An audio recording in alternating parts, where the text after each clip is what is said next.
Hi everybody, welcome to this live. I'm going to have a chat with Ben Mitchell today. Just going to kind of like set the scene of why we're having this chat and then invite him in once he hops on.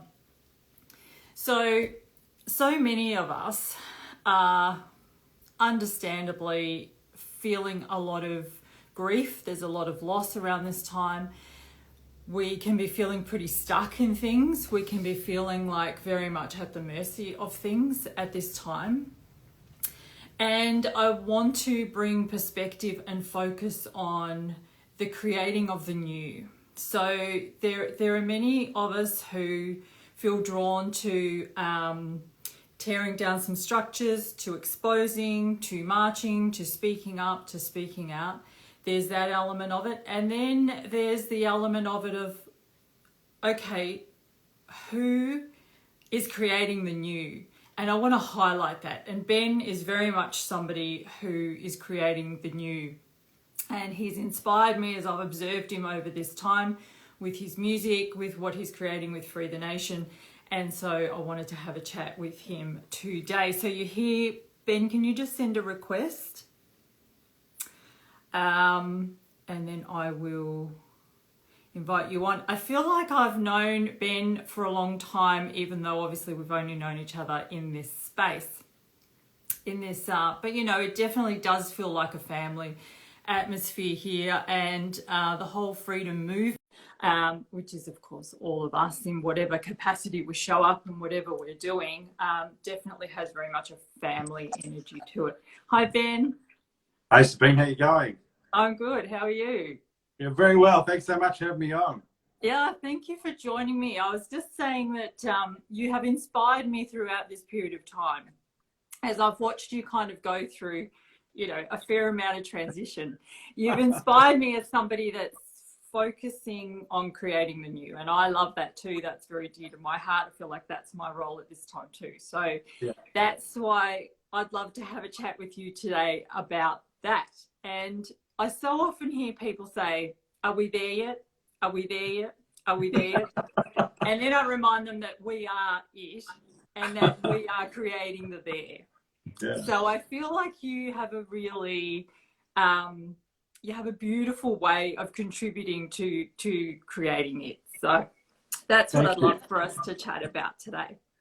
Thank you. I'd love to start with, I'm sure many people that are going to join us know you, but I'd love to start with who was Ben Mitchell in the before times, which is what I'm kind of calling pre-2020. So who were you in the, how, if we were having this chat in the before times and I said, oh, so, you know, introduce yourself, how would you have answered that? Well, I guess I would have started with something like my name, which has more significance to me now even than it did then, you know, knowing more about what the surname represents and how and our first name. So I'm Ben Mitchell, you know, and learning about, I've learned a lot about that since then. What was I doing? You know, I was making music, being a family man and doing whatever I felt was best to provide for my family, and that meant doing various jobs, including music, doing live gigs, doing some booking, writing, and various other work. I worked in the wine industry for about 7 years and had finished that when things kicked off, as we say. So and I never sort of, yeah. So a creative person, doing my best to live my true life, and doing a lot of that for my family once they came along. Yeah. So then what happened? What happened was, yeah. How would you answer that question now, maybe, like, and then kind of fill us in on kind of the shift? Well, you know, I had expressed myself through music, and I'd done acting and writing. I've written a couple of books, and I felt like I was, through music especially and writing songs, I felt like, as I feel, that I've expressed my truth, or whatever that is. My essence, my soul, you know, the connection to infinite love or whatever. And translating that to this thing called social media, I remember when I first discovered what Twitter was, and I was with all these younger writers, and they were all stuck on their phones at this pub during a Melbourne Writers' Week or something. And I'm like, what's going on here? This is strange behaviour. And I was so enamoured by what they were doing in there. Anyway, so I learned what Twitter was. So my point of this is that I did a post on Instagram, and I was starting to write more about what I felt as a writer, sharing those short quips on Twitter and Instagram and things. And I did one about mandated vaccines being akin to rape. And I got just bombarded with hate from my local community especially, right. and from afar, from anyone right. who knew me or thought they knew me and had and felt that they could just bag out on what my take on a forced medical procedure. Now, of course, since then I've learned that a mandate is a scary word that doesn't need to be as scary either. So I've learned a lot. But that was I will never forget the reaction to that, and people telling me, just getting violent and aggressive because I thought that forcing someone to take a medical procedure was, having an injection was akin to, a physical assault. Of course, anyway, so that's what happened. Yeah, and you've had a lot of transition in that time. So did you go through that period of feeling lost? Like, did you go through that period of feeling like, oh my God, everything's falling? Tell us about that. Because a lot of people are in that at this point in time, and I'd love them to hear about your shift. Sure. Now, if you are in that place of darkness, that is a great, great thing. And it's hard to see when you're in it. I thought I had experienced what they call the dark night of the soul, at least once, maybe twice before in my life, of seeking, of going on adventure, outward and inward. But the darkness that came over during those first lockdowns in Melbourne, when our community was all masking up, and I had former friends telling me to wear an effing mask, and I saw an old man walking down the street shuffling. There's a paddock and then hills on one side and just some houses on the other. He's walking down this country town pavement, shuffling along, can hardly breathe because he's self-suffocating because he's been told to by his television and government and neighbours probably.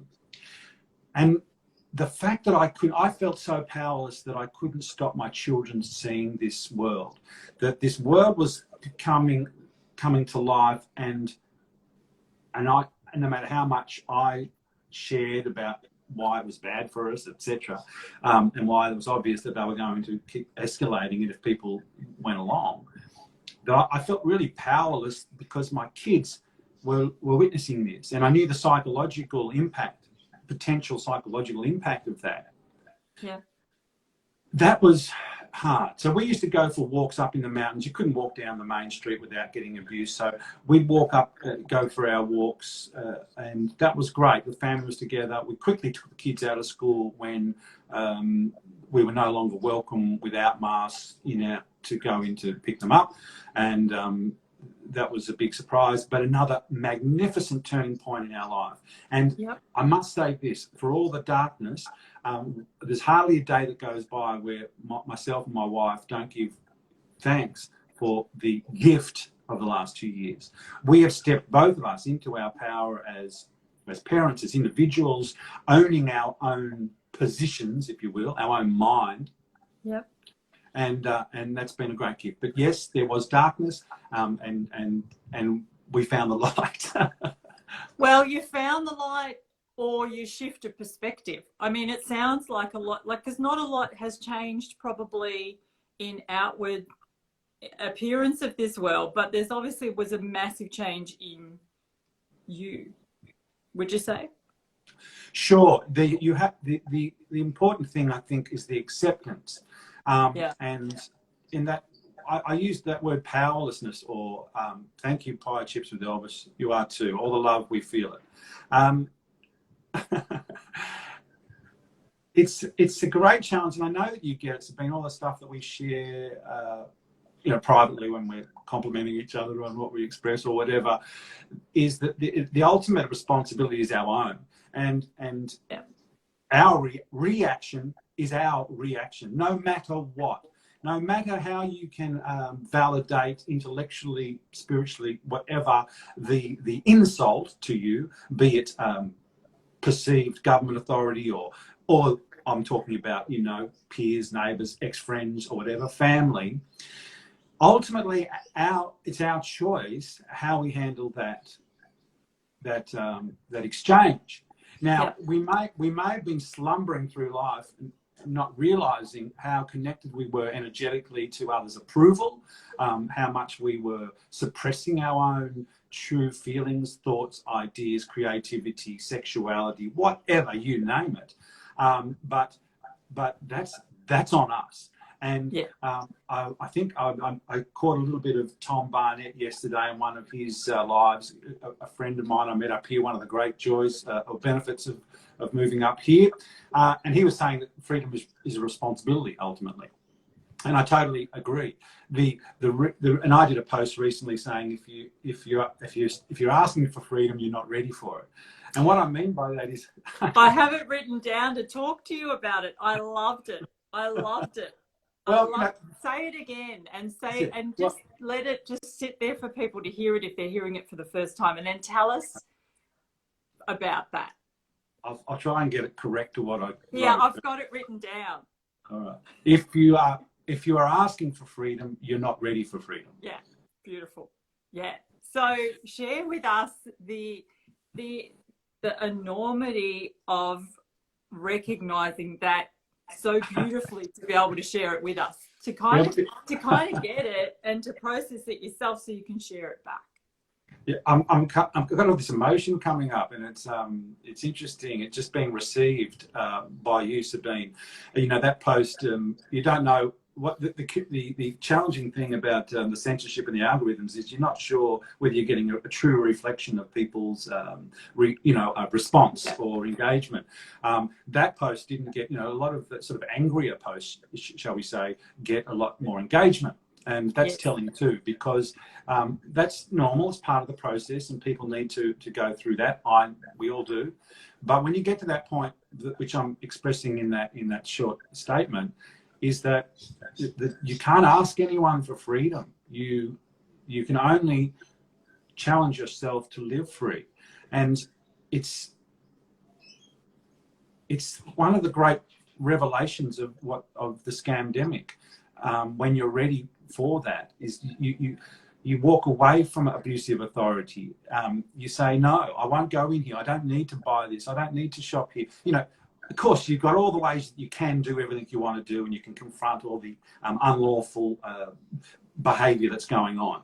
But you can also go to a place where you say, well, I'm not participating in this energy because it's not serving me. Yeah. And then we get obstinate, and we get, this is mine. I've done this. I've shopped here for 20 years. You're not going to stop me. You aren't going to stop me. And what's going on is you're trying to dominate them, really. You're not. And so this thing between dominating and submissing, this is this seesaw. We've got to find a balance where we realise that we don't need to be submissive and be dominated by someone, but we don't need to dominate. We can walk the path right down the middle, where we recognise, and it's a sort of, I guess, a Taoist philosophy in a way, where it's not the path, maybe it's the path of least resistance, but that's chosen because when you get the resistance, you move with it, like jiu-jitsu or whatever it is. It's and it's yours. Yeah. It's yours. You've got this energy. If you want to throw it back and engage with it, well, that's like boxing. Bang, bang, bang, bang, bang. We're all just got to go on the go. I just want to mention that when you said the kind of the more angry and kind of like the posts get more, and I'm not saying that you've ever focused on that, but across the board for sure, that's the accounts that get the attention. That's that's what gets the attention, because we are all answerable to how much we're still addicted to drama, and that is why that will get us to but part of why I feel like, well, I've certainly loved your music during this time, and I've said to you a few times, you are one of the storytellers of our time. I feel like you know, all of the beautiful people who are creating music like you and you know, Vanessa and Matt Dole, and like there's so many of you who are creating this beautiful music at this time. You are telling the story of our times. And I feel like we're going to be listening. But this is how we'll sit around and we'll sing these songs for sure. And all of your songs have heartened me and inspired me. And like your most recent one, really, it brought me to tears because you are sharing so much truth and honesty in it, but in such a beautiful, inspiring way that they don't say to us, oh my God, have a look at what's happening. They inspire us to kind of share the truth and stay in our power at the same time. How has that music evolved for you? What was the kind of the first thing that you wrote? The first thing I wrote about this was called It's Okay, You Will Be All Right. And I wrote that in March of 2020 because, and that I guess sums up my approach or philosophy or way of processing and creating is whatever's going on, you're going to be all right. It's okay. It's okay to question. The lyric of that song was, it's okay to question what you see on the news. Not everything you see is always true. Now, if that is challenging someone, if someone can't say, no, you can't, I can't believe I'm so. I know, it's like beginner's level. It's just like a golden. If you can't question Channel 9, if Brian Naylor told you and that's it, then, you know, okay, right? Fine, live that life. But my feeling is, and what I want to say to my kids is, just because I'm saying it or anyone else is saying it, you can question. It's okay. You've got to find the truth for you. So, yes, I was, it's not it hasn't been my way to do it, to sort of pick individuals or even necessarily events to focus on, but it's a challenge in a way to write timely material that is also, I'm always aware, I've always thought about sort of the not eternal nature, or maybe the eternal nature of music and art, in so much as I remember, you know, I grew up in playing cover bands. You know, if you play the same song a lot of the time, you find its weakness or whatever. And I always sort of think, if I write a song, if this happens to be a hit, and if I have to play this song for 40 years, right? Yeah. Is it true? Or is it a throwaway? Is it, you know, I can write a song in 30 seconds, but do I want to, is it full enough? With me, it's got enough life force and energy and beauty and subtlety or whatever that I'd want to sing it again and again and again and again. And so that's sort of one of my litmus tests is, and it's sort of not, I don't have a check box, but it's a feeling I get with the music. I love that because, well, here's what I really got from when you said that. It was kind of like you almost asked, like, do I want to put my name to this long term? Like, do I want to put my name to this? And while you were saying that, I thought, really, we could approach every day of our lives like that. Like everything we create, everything we say, everything we write, everything we do, we could literally, at the end of the day, you know, go, okay, do I want to put my name to this? And if not, why? So I love that. That's going to stay with me. That's really powerful. I'm right with you. You know, it's not just the songs, you know, and I don't know what came first. I think that for me, that the songs were like the meditation that grew out blossomed into my life, where I realized, you know, the beauty and the serenity or the centeredness that I feel when I'm, you know, writing a song often, that can be expanded in my life. And why? Because I'm present with it, because I'm responsible with it, because it's up to me. There's no one to blame. There's no one to say, you know, what I should or shouldn't do. And I agree 100% with you, Sabine, that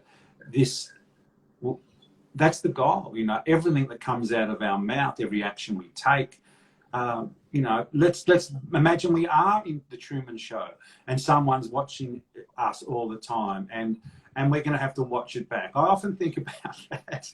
You know, sometimes, you know, it's sort of like you're going to be held accountable for every little thing you do, and even the stuff that we hide from ourselves, you know. And that's what's really interesting. We might say something to someone, but there's another energy behind what we're saying, and then the voice in you goes, well, why are you casting that judgment, or why are you making that dispersion, even if it's internal? Yeah. the other thing that people often will say is, well, what should I do at this time? What is my role? And of course, we never need be more than what we are. And so you're a songwriter, and so you write songs about these times. But there's obviously a bigger element to this, in that the whole entire music industry just went to its knees, in a sense. You know, all these people that were employed in various different aspects of this industry, suddenly there was no work. And then there was, you know, the rules of, well, you can come back in, but you have to do this and you have to do this and you have to play the game. So now there's all these artists that don't want to play the game, that work for whatever reason, that want to live in their freedom and in their sovereignty and whatever that looks like for them. So tell us about where it became bigger than you, in a sense. Like what, yeah, how did that evolve? For sure. So I was getting emails from music bodies that I'm part of, just because I'm on the mailing list or whatever. And a few times I noticed them starting to, the way that, you know, they were just subscribing to the narrative, as we say, and just being the voice, like the media is, of the government, which is the voice of the corporation. So anyway, and it was just coming through more and more, until one day they started a campaign called the Vaccination Campaign. And it made me sick to my stomach when I got that email, Vaccination. And they had got a lot of big names in the music industry in Australia to put their name and face to this campaign, which was saying that the only way back to just come madness. The only way back to people being able to enjoy live music at their choice, if they want to, was for everyone in Australia to be jabbed with a medical experiment. And I just thought, that's just wrong. That's not true, what you're saying. Forget the implications of coercing people to take part in an experimental trial, they call it, whatever names they give it, but basically to take drugs that they don't need, really, and risk adverse reactions. Apart from that fact, just the nerve, the arrogance, the disregard for people's health, to say, you know, we've got to all do that. So I couldn't help myself or stop myself from doing responding to that. So yes, I did react. I took that, and I think about this sometimes. I think, well, I sort of owe it to them that I stood up and did this thing. Anyway, whatever. I came up with Free the Nation as a hashtag response to vaccination. And I said, I'm a musician and I stand for Free the Nation. And I just did it on a blog post on my website. And I said, if any other musicians feel the same, that you know, they want to stand for freedom of choice, that's it, you're welcome to join. And then my friend Lucius, the drummer from Cog, and a great musician in his own right and other ways, he messaged me, he said, you know where I stand, Ben, add my name. And then it snowballed from there. So that's when it became bigger than me, when I risked. I remember looking, before I did that post, and I looked at the email, and there was pretty much every big music brand, every big music festival, labels, booking agents, you know, everything that runs the mainstream music industry and establishment, I should say. And I thought, well, you might never work for these people again. You know, if you come out and speak like this, then, you know, they might go, well, stuff it, mate. You're not playing that out with us. We remember what you did in the summer of whatever it was, 2020, 2021, 22, 21. It was 21, it was last year, September. So, but I pressed send because that it was bigger than me, and it was like, again, stepping into my power of, right, that's what I think, and I'm proud to say it. I'm not going to, you know, play it safe. So we've got over 330 musicians now who joined up, who said, I'm wanting to go public with freedom of choice as an option. And how very brave they all are. Joel Raffiti has just popped in for a second. Joel, thank you, mate. He was one of the first to get on. And now Joel's a great example. His music is amazing. The production values, you want to talk about inspirational lyrics too. It's all there. Couple legends right there. It makes it three of us, mate. Thank you, Joel. His freedom, like, I'm getting goosebumps just thinking about it. We listened to it in the car, and one of the great things about what's happened with Free the Nation music is my family is suddenly right into hip hop, genres that we wouldn't have expected to all sort of get into, because more important than the genre is the spirit of the music. And so there's so many musicians that I had a friend up from Victoria who came to stay with us, and she was listening. She's going, "What's this? This is fantastic." And it was Rosita Falco playing this country singer. She goes, "Who's she?" And I've never heard of her. Why haven't I heard of her? And my wife and I laughed, because because why would you have? They don't get played on the mainstream in the music establishment unless you kiss all the right boots, red leather boots probably. And there's so much beautiful music we've discovered, and it's just great knowing.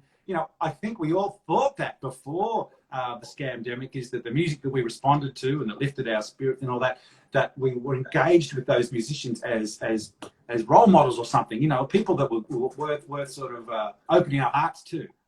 And a lot of us were let down and found out that the people that seem to stand for the man and the working class and the freedom and the rights and all those things, and for love and respect of choice, just don't stand for those things. They're just, to a lot of them, just ideas. In a sense, that's another level to, am I happy to put my name to this? We're all getting more and more conscious about, what am I supporting? Who am I supporting? Who is that person really? So beyond that superficial, good marketing and a good, production team or something, it's okay. So on the one sense, we're being exposed to all sorts of music that maybe we wouldn't have been. And then the other, where, okay, so who is the artist and what do they stand for? And am I happy to align with this? Yeah, I love that. And so where do you see that going? What's your vision with that? What's your ideal? I've been asked this question a couple of times in some blogs. Well, you know why I'm asking you? Because my husband sat at home the other night and he said, I want to go and see live music. Yeah. And we're trying to figure out how to do that. So, okay. Well, how you do it is you come to a Free the Nation music gig, because we run in the private. We are still finding our feet, but so far everything is run beautifully. We've had 3 shows where there's no mask, there's no QRing, there's no checking of your papers. That's up to you. We make music for all. So we've put on 2 shows, 3 shows up here in the Northern Rivers, where I moved from Victoria a bit over a year ago. We were looking at photos just today, basically. We've been here just over a year. And I'm coming down to Victoria. We've got a show which is sold out on the 26th, this Saturday, and it's at a venue. And now this venue knows how to handle themselves. They know what their authority is. They know how to stand in their power, and that's how we aligned with them. So we're very happy about that. I just got another message from my friend who went back to Victoria. She said where she is in this country town, they want us to come and play there. So it's about us finding venues who are willing. You have to have a little bit of courage or nous or something, just to say we're going to do it our way, and people that want to come can come. That's the madness that is upon us now, is that people are being challenged just to make simple choices. If you want to be somewhere with certain people, and you know what they are, let's say all these people, let's say they're all unvaxxed and they don't have fear and they're not scared and they don't want to wear a mask and they don't want to check in. Now, that's all these people, and that's up to them. Now, if you want to join them and listen to some music, that's your choice, right? So come on, do it. So we're going step by step, gig by gig, and promoting this radical idea of inclusion and love and respect for everyone's choice. So it's up to us to really keep an eye out and support it by coming along, because there's so many people who are thinking, well, it's not available. I think that's the shift that's required at the moment. Whether it's, and particularly in Victoria, obviously where I am, whether it's eating out, whether it's music, whether it's whatever, gathering community, it's up to us to show up and give it a go, because we're not going to be able to know, because of course the narrative is always going to be intentionally to suppress and to stop us from even trying. So we need to show up so that you know how many people are interested, and then you know where do they want the shows, and that kind of aspect. That's right. And And, you know, even us having this discussion, it's great, Sabine, because it just normalizes the idea of normality. Yeah. Imagine going to a show.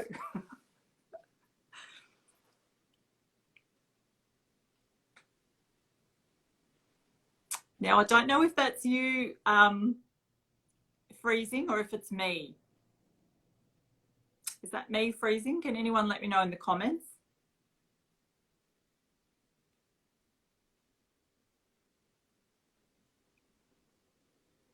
Am I the one that's frozen? Can you let me know in the comments whether you can hear me? Okay. Oh. Okay.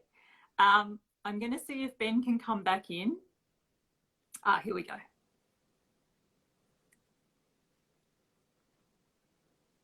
Oh, it was Ben that froze. Okay. Hey. Hey, I don't know what word I said or what emotion I expressed. Thanks, guys. I think it was unity. There'll be none Unity? of that. How many times are you allowed to say love? Maybe your joy like went too high for what's allowed at the moment. Well, it's a powerful energy, isn't it? And it's a beautiful one. And love, just the love. So showing up, sure. Show up and show up wherever you are. Wherever you are. And showing up might mean just expressing politely to someone that is asking you for your papers that you're not going to give it to them. You know, I see a few people now are using fake passports to get in. I don't think that's showing up, to be honest. I think that is acquiescing. It feels like it's clever, and maybe I'm not saying that there won't be a circumstance where I would think about doing it. I can't imagine there ever being one, not since how I've behaved in the last 2 years. Yeah. But I think showing up is being honest, and that means saying, hey, to your friend, I can't go to that. I'm not going to that concert because they have a vaccination policy, and I'm not. And I'll say, just show the fake card. I've got one for you. And so that doesn't help us get out of that. You know, that perpetuates in it, and it's bowing to that authority. So showing up is like that. It's not just. There's so many ways we can show up for our normal life, and to go and, you know, even if your husband goes down to the local music venue and says, you know, what are you doing? I want to see some live music. Do you have a vaccination policy? Yeah. You go, okay, well, I can't come here. If that changes, I'd love to come back. You know, even that sort of discussion shows and tells people that not everyone, oh, I didn't think he was that type of person, you know, or whatever. You know, that's the only way. The only way is to show through our actions. So where can people find out? Obviously, like, get onto your mailing list, but is there any other way, something they can follow? You know, Instagram's precarious at the best of times. Is there some other, is it best to get onto a mailing list sort of to find out what's on where? Yeah, probably. You know, I'd like to confidently say, yes, get on our mailing list and you'll always be informed. But I don't know if that's the case. We certainly let people know on our mailing list. There's Instagram, Telegram, the website. We will generally update the website with any live show that we're doing so that people can just look at that on the live page. We've got it really simple. The website, freethenationmusic.com. And then /live shows you what the next live event is on, so they can check that out. And we're on Telegram as well, so hopefully that will that lasts a bit longer than the others, maybe. I don't know. You know, I just can't get with Telegram. I'm not on it. I don't like it. Sure. I've looked in a couple of times and I want to like it. You know, it's one of those places where I want to like it and I just don't. Mate, I totally understand. Yeah, I'm the same with TikTok. I've gone on a TikTok. Someone said, oh, you've got to get a TikTok page, and I've tried. They just banned my own song. Just said you can't use that for copyright, and I'm like, this is my song, and I put it anyway. But we keep going, and we take a step back. Where can people find your music now? Obviously, Bandcamp, is that? I've got a new Bandcamp for the latest single for This Is Your Captain Speaking and Convoy of Freedom, which is the song I think you referenced before. And ben-mitchell.com is my website, so that should have links to everything. But yeah, Bandcamp, Spotify, you know, again, like using Spotify, it's not good for me financially, but it's a way to share my music, you know, like this live that we're doing, we're not making money from it, but it's just sharing what we do. And we have to use the tools we can in the way we can to get it out there. So I'm on Spotify as well, Amazon and Apple and all that. Ben Mitchell. Yeah, great. I might put all of that into, when I save this live, I might put all of that into the comment section so that people can, and obviously they can go through your account. Yeah. So the other thing I just wanted to ask you about was sovereignty.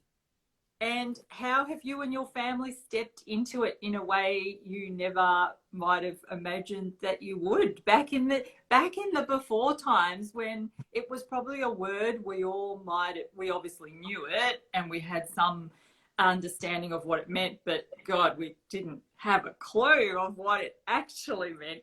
And now that we have some understanding, for you, how have you and your family stepped into it?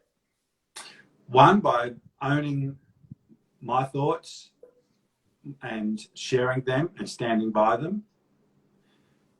Two, I remember these moments speaking to a policy enforcer officer, also known as a policeman, about my car he said wasn't registered, and me saying I wasn't seeking to joinder with him, learning the language that makes us disengage from the corporation.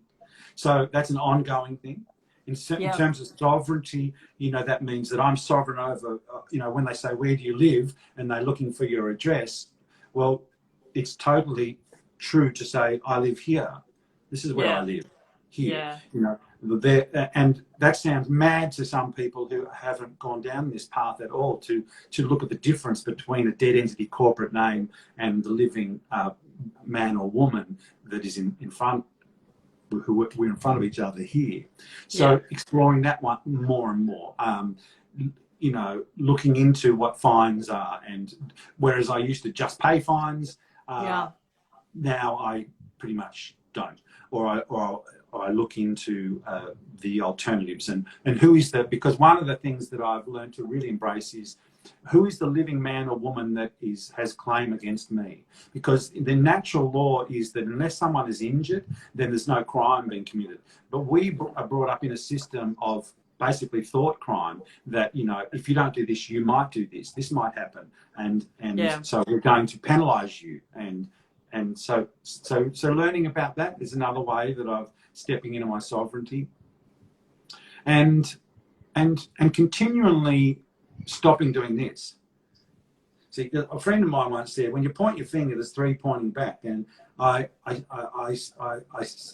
think that's really a simple thing to remember, because we so often point the finger. So, but the sovereignty is in when you hold it here and you go, this is me, this is mine, and this is up to me to create from here, create, not to react, Probably one of the biggest understandings for me about sovereignty was that in order for me to embrace it and respect it, I don't get to make decisions on what other people get to do. Like, that's the whole thing about sovereignty. And sometimes in this movement, people police each other. People tell us what we can and can't talk about, even from within the freedom movement, or we're talking about that not in the right way, or you get that a lot. And it's like really seeing where society's at, very much like your quote about freedom would be the same with sovereignty. It's like we're not quite there if we think that we get to tell each other, it's like, oh no, we're not going to live like that now. We're going to live how I want everybody to live. I guess the equivalent for the quote would be, if you're telling someone to live sovereign, you're not living sovereign, or something like that, isn't it? Yeah. So how do we be a positive? The question for me is, how do we be a positive influence and at the same time accept everyone else's journey and not pass judgment or even feel a need to affect it, because it's exactly that finger thing that you just did. by recognizing that when we are judging, it's on me. When I'm judging, it's on me, and always bringing it back, you know, so always bringing it, where am I like that? Where am I not doing that? And I think that's the biggest insights I had too with freedom myself, is thinking that I'd always lived quite freely because, you know, I've always had a good bit of a healthy attitude, you know, to a bit of attitude issues, which have seen me, right, in many situations, not realizing how much, like you were saying before, looking for approval maybe, or looking to be part of a group, or looking, you know, is this okay if I say it like this? How much I might have been doing that. Definitely my biggest sort of really coming to know that freedom is something I give myself, and freedom is something I can have in any moment, in any situation of the day, completely irrespective of what it looks like on the outside. Yeah. And I feel like I've seen you go through that, and I feel like you share that beautifully. And you know, I think we're quite similar in that our main focus and intention is the higher, you know, let's keep the vision, what are we doing, let's be responsible. And then occasionally we'll both fall into a like, I'm just going to share this because I just want to have a bit of a go. And then we go, okay, I'm going to bring it back. Occasionally our ego goes, I just want to say how stupid this is. And then we go, okay, and now I'm going to breathe. And now I'm just going to, you know. Well, we are, you know, we're poor us, you know, you know, mission or transferring between the 3D and the 5D, as they say now, right? Yeah. So, yeah. And my wife walked by, we were in Ukai, and I sat down in this laneway, in this bench. It was quite open, and the kids were there, and then they walked. I just closed my eyes and meditated, and the kids all walked by and the family walked by, and then I got a call and they said, "Where are you?" I said, "I was back in that laneway." I said, "No, I looked down there, you weren't there." And she sort of joked, "Oh, you must have been in 5D." But I was, and there's something to it in so much as when you don't have any attachment, and you are, if you know, that meditation, when you just breathe and then you even forget that you're breathing, and there's no thought of the future or the past or right and wrong, there's just being, and there's nothing for anyone to attach to. So perhaps you do disappear, you know. You definitely, well, and that is the opportunity for this time. It's to understand that if we're creating heaven on earth, if this is the opportunity to have that, we will bring that and we will create that. And that is why I'm inspired with your work, because you are doing your part in that. And I want to highlight that to people. I want to highlight to people that you don't need to wait for, you know, when is it going to come, or when are they going to drop the mandate so I can go and see a band, or when are they going to stop, you know, the propaganda, when is this band going to, you know, when is Rage Against the Machine? I mean, the irony, you know, because it already exists. And like you're saying, it exists here, and come and support it, because the more you support it, the bigger that will be. And you will find your people there, and you can already step into it now, because someone like you is doing your part and living the 5D aspect of this already. Yeah, look, and I'm loving it, and I'm loving that I had this role for this period, for what, you know, I said this role, I gave it to myself, and that there's other musicians that have trusted me to turn up at the gigs, and, you know, to be on the website and to be represented in that way, and I feel really fortunate. But I'm not alone. There's a group in England called Jam for Freedom, and they just go around, and they have done for a long time, playing gigs for free for everyone, just to against the mandates. So, you know, whereas I could say we're against mandates, but my message is more, we're for freedom, we're for choice, we're for what we are for is more what I'm interested in. But what I bring that up is I'm saying there's lots of people, there's lots of groups all around, and there's many more than you would think if you watch the mainstream news. And I would say to anyone who's in any sort of darkness, you talked about that before, who might just be sort of waking up to what's going on or whatever, is turn off the television. We sold our television. Do not underestimate the negative black dark force that brings into your life. And I might sound I might sound hysterical almost saying that, but when you turn it off and you go away and you come back and you look, it's It's horrendous how much negative fear energy is sent out of that portal.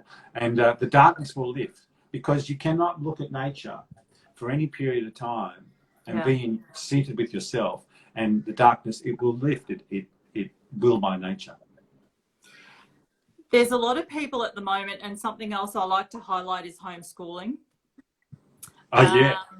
You know, encouraging people to know there are options and choices. Again, you don't have to sit around and wait, you know, for your child not to be at the hands of God knows what. Are you happy to kind of speak to that a little bit? Like, what's been your own experience? How are your kids? Like, you know, often people will go, oh, but my kids will miss out. And you've just said, oh my God, we threw away the TV. People are like, oh my God, they threw away the TV. Kids won't miss out. Listen, I'll tell you, Sabine, look, the number one thing to say is that kids won't miss out. You know what people are waking up to? The responsibility of being a parent, the choice that they made. Maybe they didn't make a choice. Maybe they just followed. This is why there's so much angst about sending kids back to school. I've got to get my kids back to school, because so many parents aren't cool being parents. And it's not a judgment. It's just saying, well, you can get cool with being it. Be present with your kids, and they will teach you so much, and they'll open your heart, and you'll remember why you wanted to become a parent. Sending them off to a government detention. It's giving you hives. It's all over me. I can't believe it. Sending them off to a place where they are told when they can go to the toilet, when they can eat, and whether they pass or fail, is we will look back and we will realise the darkness of this time, of this abuse and the suppression of the spirit of children. Yeah. We get so many people commenting on, boy, your kids are so engaged and they're so intelligent and they're smart and they're so smart and creative and they're all this. You know what? We leave them alone. Since we took them out of school, when I say we leave them alone, we let them discover in their own. You know, I might buy my daughter a violin. She plays violin. I bought my other daughter a guitar. She didn't play it. That's all right. What I'm saying is we're not forcing things, and we're not ignoring them. We are very present with them, but that they are naturally thriving because there's lots of books in the house and there's lots of nature. And, you know, my eldest daughter can tell me birds. I've got no idea what, you know, and she's 11. And, you know, and they go to bush school and they learn about plants, and there's so much in so many other ways. I get a little sad sometimes that I think a lot of people will be slow to remove their children from the system. But I also remember that we're all here for our own journey in our own time. But yeah, we say we unschool. I don't really say much. You know, people say, where do you go to school? And they don't. You know, so they learn and are educated daily. And I totally resonate. Good, Haruka. There's not a moment. There's not a teaching moment. Yeah. And how sad to think we stopped learning. I mean, you know, before when you were saying we're going to look back at this time and we're going to, you know, it's going to really blow people's minds what the darkness did. And I think the most difficult part they're going to have with this time is what they allowed to occur. And we must be compassionate for ourselves and for others too when we feel this. And I know you are, Sabine, because it's a subtle way for the darkness to sort of emerge out of us again or come back into something. It's all perfect. My childhood was perfect in its imperfections, and it took me a long time probably to really accept that and to really know that. I mean, I wrote a book about growing up in. My dad was a minister in a fundamentalist Christian church, and that left some baggage for me that I had to unpack, and it took me a while. But depending on how you look at things, you can find the beauty in it all. And so we are such creative beings, and there's so much energy that we have. The one way to look at it is that if we aren't going to be sovereign and we aren't going to take the responsibility for that freedom, then another force will. And that can be good, because it shows us the what can happen if we're not sovereign, if we don't take control, power, responsibility, whatever. If we don't own all that power that we have, if we give it away, strange things will happen. But wonderful, beautiful things happen when we reclaim it.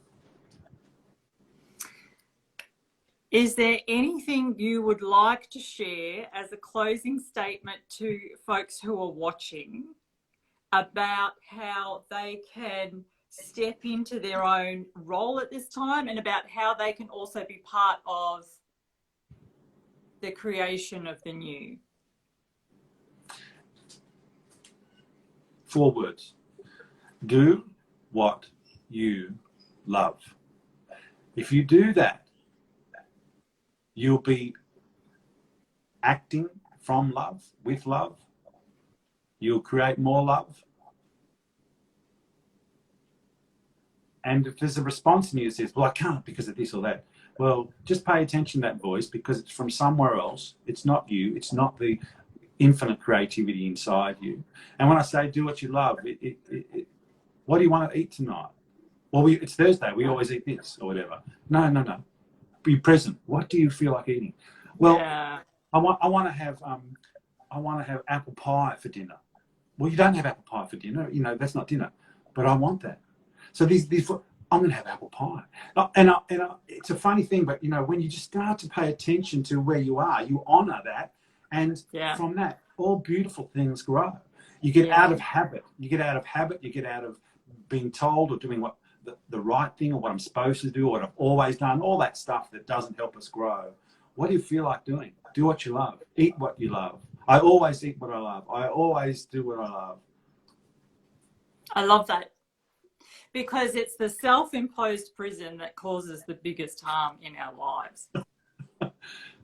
And it's the self-imposed prison every day with you're not allowed to eat cake for dinner, and you're not allowed to eat pie for breakfast, and you're not allowed to do this, and just, you know, so I love what you've said.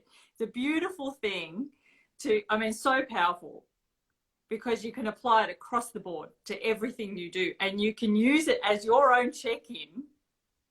You know, am I allowing myself to be free, or how much am I imprisoning myself with whatever rules I think need to be followed, and what you can and can't do, and you're not allowed to say, and you know what the consequences will be.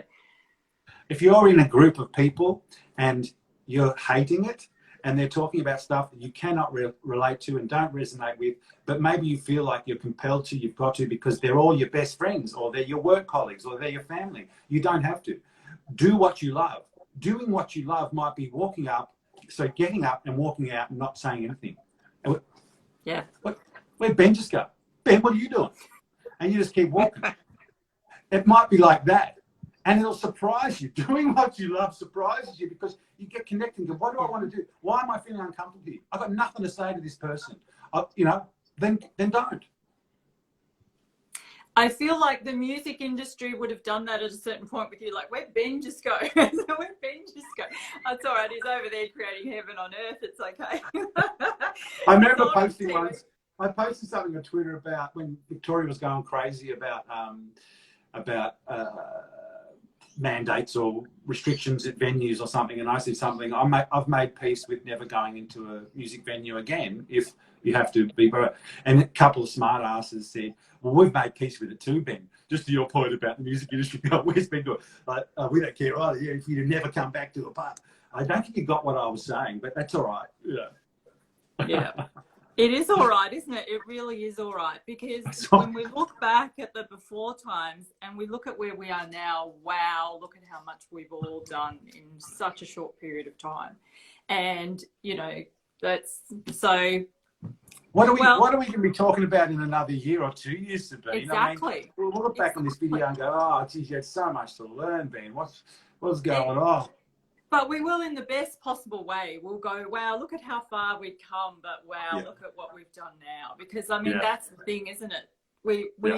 There's a lot of loss, but my God, we've gotten rid of some stuff we never needed to be carrying around in the first place, and how much lighter we all are, and how much, you know, and that helps us to really evolve much more quickly. I just saw Rose Azita has come on, and we mentioned you before, Rose. I was talking about one of your songs, and you're mentioning that the Melbourne mindset to a T. I'm really excited to come back there. I'm very glad that I've had this time up in the Northern Rivers, and we going to the beach and really filling up. Julia's playing there too. Hey, Julia, and has helped organise. So that's this Saturday, but it's a sold out. It's sold out. And a big thank you to Julia, who hooked us up with that venue. And what I'm bringing up these guys for in the feed there is because even though Melbourne might have been the focus for a lot of this sort of darkness or whatever, there's so much light there, and it's emerging, and you've been there the whole time, and there's so many like you, and I'm proud of us. I'm proud of us. Absolutely. You know, anyone that is no longer here, I have no issue with that at all. People need to be where they feel called to go, for sure. But anybody that is here, you should be really proud of how we've held the light, because we really have. But obviously also, like, let's not underestimate. Say, you know, I know quite a few people who did leave. I'm sure you've all played your part in holding the light from where you were. I mean, let's not underestimate how you might have gritted into where you were and been able to fill up in a way you couldn't have here and sent that back. Like, for sure, everyone played their part, for sure. I think that's what this return to Victoria exemplifies for me, is Free the Nation music. When I was in Melbourne, I lost all my friends who were musicians, and I felt despair and alone. And I went to a space physically, spiritually, where something emerged that I'm bringing back now and connecting with, you know. And to your point about, you know, these ideas of borders and where we are and all that stuff, they can get in the way sometimes. Somehow something beautiful and some great connections have been made, and that's how we're going forward. And that's really, you know, it's going to be really, I'm so excited to listen to everyone play on Saturday. You know, I can't say that I won't, you know, get emotional, because I know what it's been like to be there. I was there for, you know, well over a year of it.